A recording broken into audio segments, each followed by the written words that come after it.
அனைவருக்கும் என் அன்பின் வணக்கங்கள். இன்றைக்கு பெற்றோர்களுக்கும் பிள்ளைகளுக்கும் உள்ள உறவு வலுவானதாக இல்லைகள் தான் என் கருத்து. இந்த பொழுதும் பெரிதுவக்கம் தன் மகனை சான்றோர் என்று கேட்ட தாய் தந்தை மகற்கு ஆற்றும் உதவி இவன் தந்தை என்னச்சார் கொள்ளணும் சொல் அப்படின்னு நம்ம திருவள்ளுவர் எழுதிட்டு போய்க்கிறாரு. நான் பிறகுறதுக்கு முன்னாடியே என்ன நெஸ்ட்டுங்க தான் எங்க அம்மா. அவங்க நான் எத்தனை தடவை தான் கஷ்டப்படுத்தினாலும் பாசத்தை தவிர வேற எதுவுமே அவங்க எனக்கு கொடுத்ததில்லை. என்னையும் எங்க அம்மாவும் சேர்த்து சுமப்பவர் தான் எங்க அப்பா. இந்த உலகமே நகர்த்தாலும் தாங்கி பிடிக்க எங்க அம்மா தூக்கி நிறுத்த எங்க அப்பா இருக்காங்க. ஆனா இது எல்லாருக்கும் கிடைக்குமா? இல்ல. தவமா தவம் இருந்து பல கோயிலுக்குள்ள ஏறி இறங்கி ஆசையா ஒரு குழந்தைய பெய்க்கிறாங்க. பெத்து முடிச்ச பிறகு அதே குழந்தைய எடுத்துட்டு போயிட்டு டே கேர் சென்டர்ல விட்டுட்டு 2 பேரும் சம்பாதிக்க போயிடுறாங்க. இது என்ன சார் நியாயம்? சொல்லுங்க பாப்போம். அந்த குழந்தை பாசத்துக்காக இயங்கும் போது எவ்வளவு கஷ்டமா இருக்கு தெரியுமா? பணம் மட்டுமே வாழ்க்கையாகாது. அம்மா கொடுக்கிற பாசத்தையும் அப்பா கொடுக்கிற அன்பையும் யாரால சார் கொடுக்க முடியும்? சொல்லுங்க பாப்பா. அதனாலதான் சொன்னேன் பெற்றோர்களுக்கும் பிள்ளைகளுக்கும் உள்ள உறவு வலுவானதாக இல்லைன்னு. சில பெற்றோர்கள் பிள்ளைங்க தூங்கிட்டு பிறகுதான் வீட்டுக்கே வராங்க. அவங்க தூங்கிட்டு இருக்கும் போதே வேலைக்கும் போயிடுறாங்க. இதை விட கொடுமை என்னன்னா லீவு நாள கூட எல்லாரும் ஒன்னா உட்காந்து சாப்பிடல. அதை விட்டுட்டு அப்பா பார்த்தாலும் டிவி வாட்ஸ்அப் பேஸ்புக் இப்படி இருந்தா எப்படி சார் உறவு பல பெறும்? சொல்லுங்க பாப்பா. அதனாலதான் சொன்னேன் பெற்றோர்களுக்கும் பிள்ளைகளுக்கும் உள்ள உறவு வலுவானதாக இல்லைன்னு.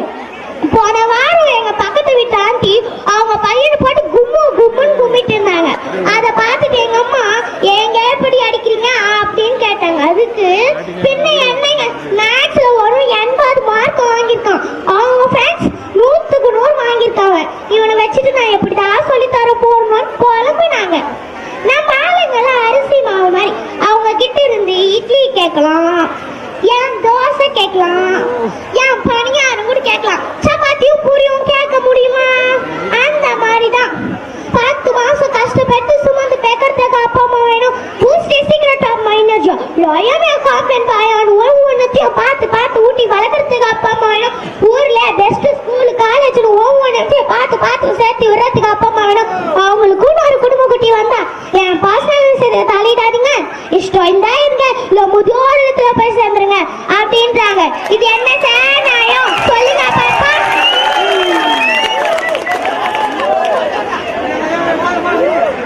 எங்க அப்பாவுடைய ஃப்ரெண்ட பார்த்தோம் கடையில. எப்படி இருக்க? நல்லா இருக்கியா? சாப்பிட்டியா? அவ்வளவுதான் சார் கேட்டாரு. அதுக்கு ஓ எல்லாரும் நல்லா இருக்குமே. என் பையனை நான் ரோபோட்டிக் கிளாஸ்ல சேர்த்திருக்கேன், அந்த கிளாஸ்ல சேர்த்திருக்கேன், இந்த கிளாஸ்ல சேர்த்திருக்கேன், எல்லாமே அவன் தான், அவனே பார்த்துக்குவான் அப்படின்னாரு. அதுக்கு எங்க அப்பா உங்க அப்பா அம்மா எங்க அப்படின்னு கேட்டாங்க. அதுக்கு அவங்க நம்மளுக்கு செட் ஆகப்பா அப்படின்ட்டார். இது என்ன சார் நியாயம்? உயிர் இல்லாத பொருளை நம்புறாங்க, நமக்கு உயிர் குத்துங்க, ஏன் நம்ப மாட்டேங்கிறாங்க? சொல்லுங்க பாப்பா.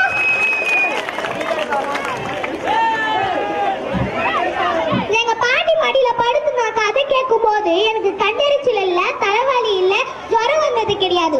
அவங்க சொன்ன அந்த பொக்கு மீன் கதையில நான் பொறுமையை கத்துக்கிட்டேன். ராஜா கதையில ஆளுமையை கத்துக்கிட்டேன். காக்கா கதையில புத்தி பொறுமையை கத்துக்கிட்டேன். இல்ல போன்ல அப்படியே சொல்லி தர முடியுமா? சொல்லுங்க பாப்போம். அதனாலதான் சொன்னேன் பெற்றோர்களுக்கும் பிள்ளைகளுக்கும் உள்ள உறவு வலுவானதாக இல்லைன்னு. இதை நினைச்சா ரொம்ப கஷ்டமா இருக்கு. எங்க பக்கத்து தெருவுல ஒரு வயசான தாத்தா பாட்டி இருக்காங்க. திடீர்னு அந்த தாத்தா இருந்து போயிட்டாங்க. அவங்க இருந்து போன சோகம் ஒரு பக்கம் இருக்க அந்த பாட்டி ஆள சேராங்க இறுதி சடங்கு. ஏன்னா அவங்க பையனுக்கு விசா கிடைக்கல, கோவிட் ஆனதுனால. இது என்ன கொடுமை பாத்தீங்களா? லட்சமா பணம் சம்பாதிக்கிறோம்னு சந்தோஷம் இல்லை, ஃபாரின்ல சொகுசார் கார் வாங்கி விதவிதமா போட்டோ பிடிச்சி அனுப்புறோம்னு சந்தோஷம் இல்லை. இதே நம்ம ஊர்ல டிவிஎஸ் 50 நாள் நம்ம அப்பா கூட கார் வச்சு போட்டோ பிடிக்கிற ஒரு சந்தோஷம் வருமா? சொல்லுங்க பாப்பா.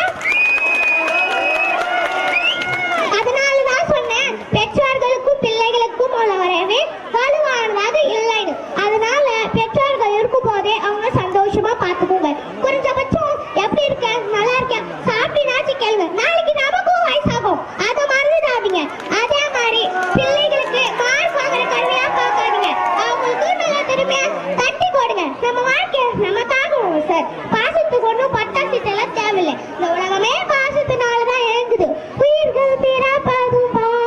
பாசத்துக்காக உலகம் சுழல்வதும் பாசத்துக்காக உறவு உள்ளவரையோ உலகம் நமக்காக இது பல கோடி உயிர் தோண்டி மடிகின்ற பூமி பாசத்தின் மேல் மட்டும் அழியாது சாமி அதனால் தான் சழிக்காம சுழந்து பூமி அதனால அன்பு அள்ளி தந்து பெற்றோர்களுக்கும் பிள்ளைகளுக்கும் உள்ள உறவை வலுப்படுத்துவோம் என் பெற்றோர்